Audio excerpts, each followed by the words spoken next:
Big boss Kannada season 12 BBK12 reality ಶೋನಲ್ಲಿ ಗಿಲ್ಲಿ ನಟ ಅವರು ವಿಜೇತರಾಗಿ ಹೊರಹೊಮ್ಮಿದ ನಂತರ ಅವರ ವೈಯಕ್ತಿಕ ಜೀವನ ಮತ್ತು ಸಂಬಂಧಗಳ ಬಗ್ಗೆ ಚರ್ಚೆಗಳು ಸಾಕಷ್ಟು ಜೋರಾಗಿವೆ. ಇತ್ತೀಚೆಗೆ ಸಾಮಾಜಿಕ ಜಾಲತಾಣಗಳಲ್ಲಿ ವೈರಲ್ ಆಗಿರುವ ಒಂದು ವಿಡಿಯೋ ಕ್ಲಿಪ್ನಲ್ಲಿ ಗಿಲ್ಲಿ ಅವರು ಶ್ರೀ ಸಾಯಿ ಗೋಲ್ಡ್ ಪ್ಯಾಲೇಸ್ನ ಶರವಣ ಅವರೊಂದಿಗೆ ಮದುವೆಯ ಬಗ್ಗೆ ಹಾಸ್ಯಮಯಲಾಗಿ ಮಾತನಾಡುತ್ತಿರುವುದು ಕಾಣಿಸುತ್ತದೆ.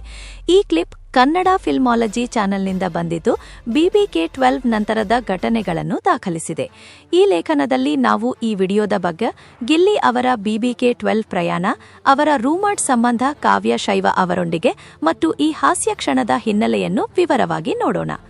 Big boss Kannada season 12 show September 28-25ರಂದು ಆರಂಭವಾಗಿ ಜನವರಿ 26ರಲ್ಲಿ ಮುಗಿದಿದೆ.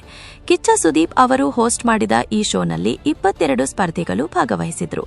ಗಿಲ್ಲಿ ನಟ ಅವರು ವಿಜೇತರಾಗಿ 50 ಲಕ್ಷ ಮತ್ತು ಇತರ ಬಹುಮಾನಗಳನ್ನು ಗೆದ್ದರು. ರಕ್ಷಿತಾ ಶೆಟ್ಟಿ ರನ್ನರ್ ಅಪ್ ಆಗಿದ್ರು. ಶೋದಲ್ಲಿ ಗಿಲ್ಲಿ ಅವರ ಮತ್ತು ಕಾವ್ಯ ಶೈವ ಅವರ ನಡುವಿನ ಸ್ನೇಹ ಮತ್ತು ಸಂಬಂಧ ದೊಡ್ಡ ಹೈಲೈಟ್ ಆಗಿತ್ತು. ಅನೇಕ ಸ್ಪರ್ಧಿಗಳು ಮತ್ತು ವೀಕ್ಷಕರು ಅವರನ್ನು ಗಿಲ್ಲಿ ಕಾವ್ಯ ಜೋಡಿ ಎಂದು ಕರೆದರು.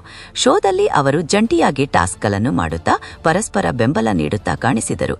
ಇದು ಮದುವೆಯ ಊಹಾಪೋಹಗಳಿಗೆ ಕಾರಣ. ಶೋ ಮುಗಿದ ನಂತರ ಗಿಲ್ಲಿ ಅವರು ಹಲವು ಸಂದರ್ಶನಗಳಲ್ಲಿ ಮದುವೆಯ ಬಗ್ಗೆ ಮಾತನಾಡಿದ್ದಾರೆ. ಒಂದು ಸಂದರ್ಶನದಲ್ಲಿ ಅವರು, ಮೊದಲು ನನ್ನ ಹನಿಮೂನ್ ಆಗಲಿ, ಆಮೇಲೆ ಹೆಂಡತಿ ತಂದೆ ಜೊತೆ ಮಾತಾಡ್ತೇನೆ ಎಂದು ಹಾಸ್ಯಮಯವಾಗಿ ಹೇಳಿದ್ರು.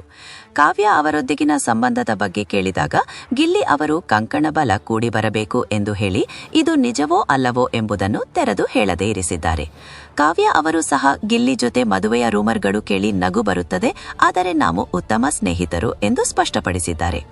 ಆದರೆ ಅಭಿಮಾನಿಗಳು ಇನ್ನೂ ಈ ಜೋಡಿಯನ್ನು ಶಿಪ್ ಮಾಡುತ್ತಿದ್ದಾರೆ ಮತ್ತು ಸಾಮಾಜಿಕ ಜಾಲತಾಣಗಳಲ್ಲಿ #ಗಿಲ್ಲಿ ಕಾವ್ಯ ಟ್ರೆಂಡ್ ಆಗಿದೆ. ಈಗ ಆ ವೈರಲ್ ವಿಡಿಯೋಗೆ ಬರೋಣ.